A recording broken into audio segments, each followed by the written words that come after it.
এখন আমরা মন্দির ইউনিটটাকে এক্সপ্লেন করব।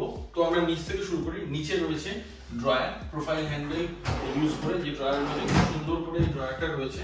তার উপর রয়েছে মেন মন্দিরের জায়গা। মন্দিরের স্টোরেজটা কিন্তু নিচে, মন্দিরে যা জিনিসপত্র রাখা দরকার হবে সেগুলো কিন্তু নিচে দুটি ড্রয়ারের মধ্যে রাখা হবে। আর এইটা যদি দেখা যায়, সব থেকে ইন্টারেস্টিং ফিচার হচ্ছে মন্দিরের এই গেট। মন্দিরের এই গেটটি এইভাবে খোলা তো হলো, কিন্তু এটা একদম ভিতর অব্দি চলে যায়, যাতে কিন্তু ম্যাক্সিমাম ভিজিবিলিটি, এখানে যদি মন্দিরে যখন পুজো করা হচ্ছে অন্যান্য যদি লোকজন থাকে তাহলে কিন্তু ম্যাক্সিমাম ভিজিবিলিটি পাবে। কিন্তু এবং এর ভিতরে এই সুন্দর জালি কাটিংটা করা রয়েছে এবং তার পিছন থেকে একটা ডিফিউজ লাইট বেরোচ্ছে।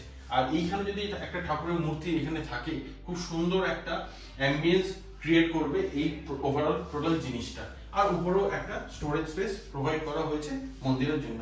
আর এই ইউনিটের, গোটা ইউনিটের আরেকটি মেন বৈশিষ্ট্য হচ্ছে নিচের এই যে জিনিসগুলো দেখতে পাচ্ছেন, স্টার্টিংগুলো দেখতে পাচ্ছেন, এগুলো কিন্তু টেনে এখানে স্টোরেজ করা রয়েছে, যাতে এক্সট্রা স্পেস, মানে আমাদের একদম স্টার্টিং এর যে স্পেসগুলো রয়েছে সেগুলো যাতে ইউজ করা হয়। তো এই হচ্ছে টোটাল এই ইউনিটটার বৈশিষ্ট্য, যে এটা সবথেকে মানে তিনটে ইন্টারেস্টিং জিনিস কম্বাইন করে এই ইউনিটটা করা হয়েছে। তো এই মন্দিরের দরজাটা এইভাবে আবার আগের জায়গায় চলে যাবে।